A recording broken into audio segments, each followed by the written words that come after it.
السلام علیکم ورحمۃ اللہ وبرکاتہ۔ الحمدللہ رب العالمین والصلاۃ والسلام علی اشرف المرسلین سیدنا و نبینا محمد وعلی آلہ واصحابہ اجمعین، اما بعد فاعوذ باللہ من الشیطان الرجیم، بسم اللہ الرحمن الرحیم۔ وخسف القمر وجمع الشمس والقمر، اور چاند گہنا گیا اور سورج اور چاند اکٹھے کر دیے گئے۔ یہ سورۃ القیامہ کی آیت ہے 8 اور 9۔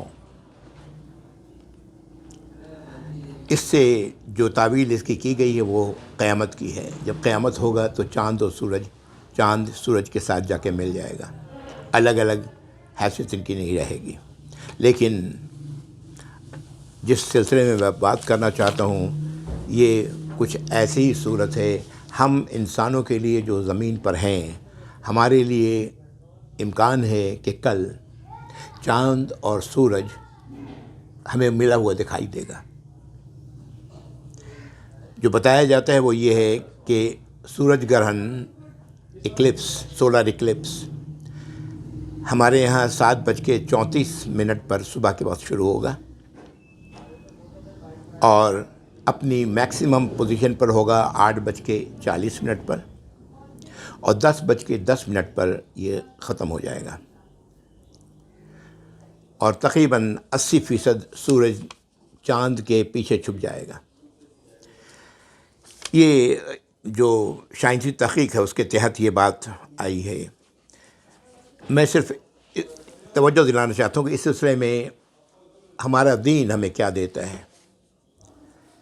نبی کریم صلی اللہ علیہ وسلم، میں آپ سے جو بات کروں گا ان احادیث کا ہے جو متفقن علیہ حدیث ہیں۔ متفقن علیہ حدیث سے مراد یہ ہے کہ جس حدیث کی روایت امام بخاری رحمہ اللہ نے بھی کی ہے اور امام مسلم نے بھی کی ہے رحمہ اللہ۔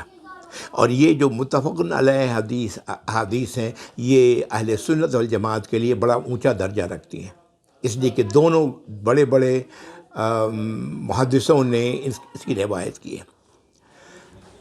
بتایا جاتا ہے کہ آپ صلی اللہ علیہ وسلم کہیں باہر تشریف لے جا رہے تھے کہ یکایک آپ کو بتایا گیا کہ سورج گرہن ہے۔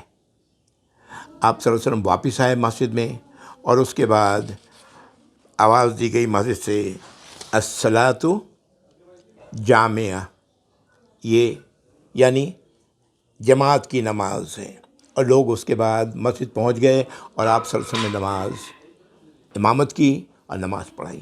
یہ نماز اپنی نوعیت کی ایک طرح سے مختلف نماز ہے۔ وہ کیسے؟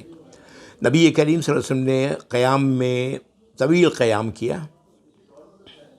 طویل قیام کرنے کے بعد آپ اللہ اکبر کہہ کے رکوع میں گئے، طویل رکوع کی آپ نے، اس کے بعد دوبارہ پھر سمیع اللہ لمن حمدہ کر کے کھڑے ہو گئے، پھر آپ نے تلاوت کی، طویل تلاوت کی، لیکن روایت میں ہے کہ پہلی تلاوت سے کم۔ اس کے بعد پھر آپ نے اللہ اکبر کہا، اور اللہ اکبر کہہ کے آپ رکوع میں گئے، رکوع میں رہے پہلے رکوع سے کم۔ اس کے بعد سمیع اللہ لمن حمدہ کر کے کھڑے ہوئے، اور پھر اس کے بعد اللہ اکبر کر کے سجدے میں گئے، پہلا سجدہ وہ بھی طویل، پھر دوسرا سجدہ وہ بھی طویل، اور پھر اس کے بعد کھڑے ہوئے دوبارہ قیام میں، اور دوبارہ قیام میں اسی طرح کیا، اور اس کے بعد آخر میں 2 رکعت مکمل کرنے کے بعد آپ صلی اللہ علیہ وسلم نے جو پڑھا جاتا ہے تشہد میں وہ پڑھا، اس کے بعد آپ نے سلام پھیر دیا۔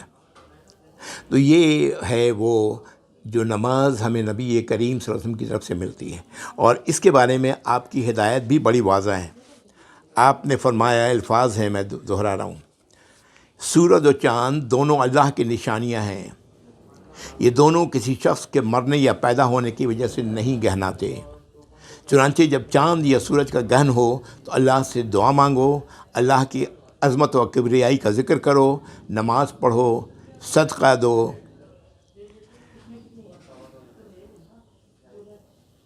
دوسری روایت میں ہے کہ نماز کی طرف دوڑو، یعنی نماز کا اہتمام کرو۔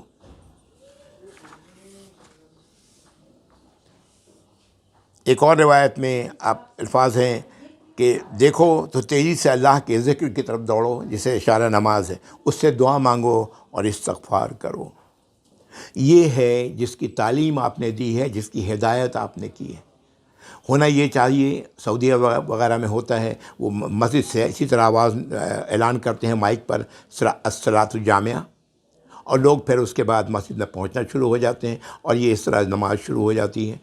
تو روایت میں ہے کہ جب آپ نے سلام پھیرا اس وقت تک سورج گرہن ختم ہو چکا تھا، یعنی سورج گرہن کے پورے وقفے میں آپ نے ایسا کیا ہے۔ یہاں تو خیر لمبا وقفہ ہے، اگر ایسا کیا جا سکے تو بہت اچھی بات ہے، لیکن یہاں پر اکثر مساجد میں پتہ نہیں جو بھی ہے، یہاں تو نہیں ہوتا اس طرح کا۔ تو پھر ایسی حالت میں کیا کرنا چاہیے؟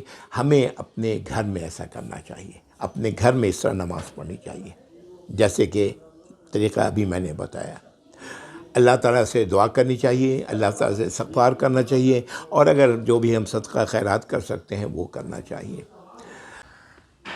معذرت کے ساتھ یہ واٹس ایپ اور دوسری ایسی چیزوں میں بہت ساری ایسی چیزیں گھوم رہی ہیں جس میں یہ کہا جا رہا ہے کہ گھر سے باہر مت نکلیں، بوڑھے آدمی گھر سے باہر نہ نکلیں، حاملہ گھر سے باہر، بلکہ گھر سے باہر نکلنا بھی نہیں، گھر کے اندر کمرے میں چلے جائیں۔ ایسی تمام باتوں کی کوئی حیثیت نہیں ہے، یہ ساری باتیں غلط ہیں، بے سر و پا ہیں۔ جو کرنے کا کام ہے وہ یہی ہے جو میں نے آپ کے سامنے عرض کر دیا۔